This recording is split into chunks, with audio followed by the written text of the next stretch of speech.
Well, reports reaching us indicate that farmers in the North Rift region have staged a demonstration protesting against what they term as neglect of their produce by the National Cereals and Produce Board. Our North Rift reporter Maasai is on phone. Maasai, if you can hear me, good afternoon. What exactly is the contest between the farmers and the NCPB? Yes, thank you very much. Good afternoon to you, Najma Ismail. In Eldoret, farmers in Eldoret here are up in arms over the National Cereals and Produce Board decision to stop purchase of their maize. There have been demonstrations outside the National Cereals and Produce Board Eldoret Depot, where farmers have been setting camp for. Some farmers have been there for 21 days, and today they say they woke up to a notice that the NCPB is no longer taking in their maize. So far, the National Cereals and Produce Board has taken in 1.5 million bags, and the farmers here are angry because they're saying that the government should plan more and know that the Northwest region in itself has counties that are termed as the grain basket. This is Trans Nzoia, Uasin Gishu, Nandi, Elgeyo Marakwet, producing about over 10 million bags. Yeah. So, but we have spoken to Mr. Titus Mayo, who's the senior PRO within the National Cereals and Produce Board. He says that initially the government had given them 2.7 billion for purchase of maize, which was exhausted, and the government then again released 1.6 billion shillings for purchase of more maize, and this is what they have used to purchase 1.5 million bags of 90 kilograms. And they, according to Mr. Mayo, they have exceeded also on their part over 100 million shillings. So they say, as Cereals Board, they have no other option than to stop the purchase of maize. So Najma, you can understand the frustration of farmers here. Some who have to pay, they have hired lorries, and they have to pay the drivers and the loaders 1,000 shillings each. And also considering, Najma, that it's March, what is anticipated as the March, April, May, the long rain season. Farmers are supposed to start planting. They have not yet received this money. Najma? Any indication by the board on whether they will continue buying the maize from the farmers? According to Mr. Titus Mayo, they are still, they cannot do that now. No one knows yet if the NCPB will open up to receive maize from these farmers. An uncertain situation here, Najma. Well, thank you very much, Maasai. We'll be keeping an eye on that story. Now, moving on, the Jubilee Alliance has vowed to take disciplinary action against Nakuru MCAs responsible for the chaos witnessed in the assembly last week. Now, officials from URP and TNA met with the warring MCAs at a Nakuru hotel to deliberate on recent fracas at the assembly. Now, the disciplinary committee is composed of TNA Executive Director Joseph Maasai and his URP counterpart David Koech as joint secretaries. Maasai says the team seeks to establish coalition members who flouted the constitution in the recent fracas at the assembly with a view of taking action against them. The team has 1 week to prepare a report and recommend actions which will be presented to President Uhuru Kenyatta and his deputy William Ruto. Among those present at the 2-hour meeting was Speaker Susan Kihika and MCAs from both factions, one led by Majority Leader Samu Waithuki and his predecessor Mwaura Njenga, who has been fighting for the Majority Leader's position. We also want to know if there are members who may have contravened the party constitution, the party code of conduct, the national constitution, to the extent that there may be need for disciplinary action to be taken against them. And hopefully that this assembly, the way we solve this problem, will serve as a lesson to all the other county assemblies who may be imagining that you can solve problems in ways other than those provided for by the Constitution of Kenya, by the party constitutions, and by the standing orders of the respective assemblies. But let me say this cancer can spread from Nakuru and sweep all our counties and the whole country. And I want to tell you, ladies and gentlemen, that the parties are not going to hesitate to crack the whip, because you saw the embarrassment and this must be stemmed. Well, away from that, members of the Maasai community yesterday invaded 12,000 acres of research land in Naivasha, claiming that the farm is their ancestral land.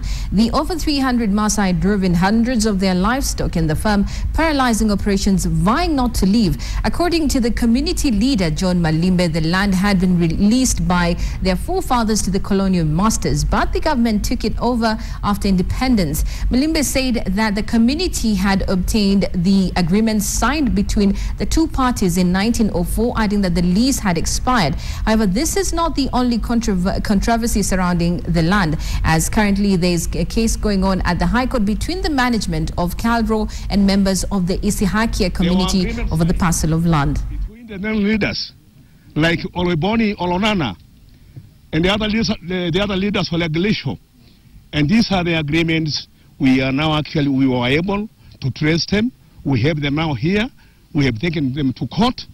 We have filed a case against the injustice that actually the white men did to us. And we are now today claiming this land from the government, and especially more in that here now, where we are now. We now claim that actually she should be actually given back to us. We have a case in the court, and it's just a beginning.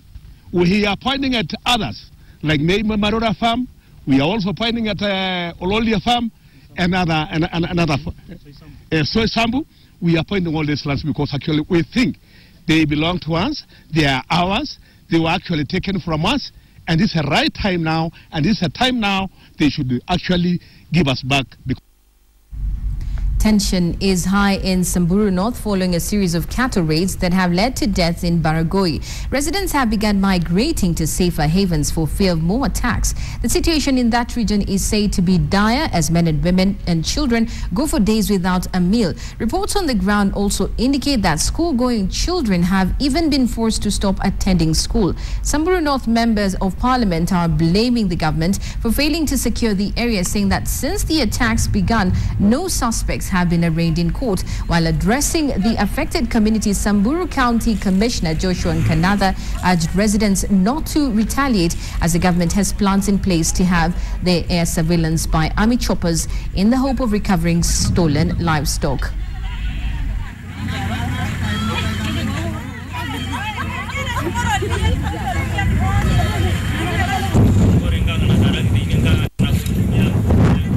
Hata hivyo tunasema majina yao wote tumewapata, tumepewa na wananchi na tunawafuata, na familia zao zinajulikana, tunawafuata. We want to make sure ya kwamba hii mifugo yote ni lazima irudishwe, na yule mtu ambaye wale walitekeleza mauaji wamepatikana. They are stealing with violence, killing. They have taken animals about 3 times in Nyiro ward. They have taken animals almost 5 times in Alberta ward. And they are not returning. They are not relenting. But where I blame squarely is the government of Kenya, and specifically the authorities that are in charge of security in this county. These people are sleeping on their job. The Secretary General of the National Council of Churches of Kenya, Reverend Canon Peter Karanja, has urged President Uhuru Kenyatta to walk the talk and root out corruption in the country. Karanja says the president should crack the whip on corrupt individuals in the Jubilee administration instead of issuing statements without action. The NCCK boss said the current wave of graft allegations directed towards Parliament and the Ethics and Anti-Corruption Commission has depicted the two oversight institutions as agents of corruption. He spoke in Narok after meeting church leaders from the Narok County. I've heard the president repeatedly say he is very disappointed that the corruption is rife in the office of the president, and Kenyans don't want to hear the president moaning about corruption. Kenyans would like to see the president take action because he has the executive authority in this country to deal with the social issues of this republic.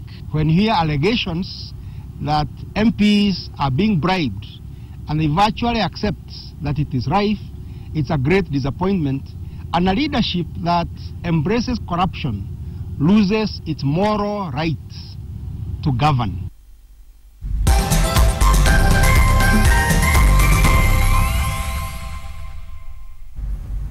Welcome back. Over to business news now. The Cooperative Bank has lost its place as the country's third most profitable bank after posting a 12% reduction in its full year profit to 8 billion shillings compared to 9.1 billion shillings in 2013.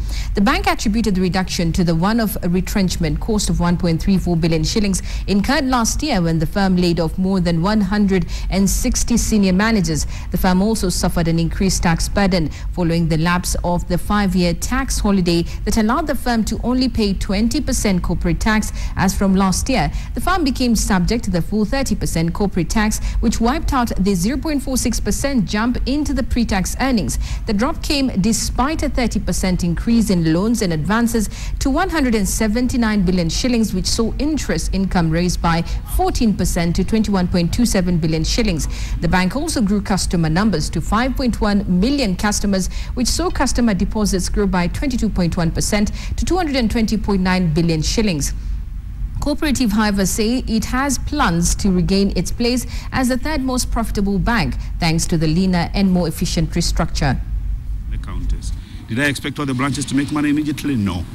So nothing happened out of the ordinary. Those branches were new branches. I'm only saying they didn't make money in their first year, 23 last year.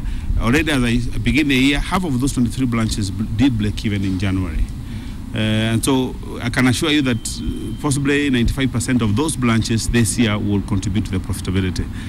I expect South Sudan by first quarter of this year to also break even. We project at least a 30% growth on our profitability this year. Well, that's it on Newsdesk this afternoon. Thank you for staying with us. My name is Najma Ismail.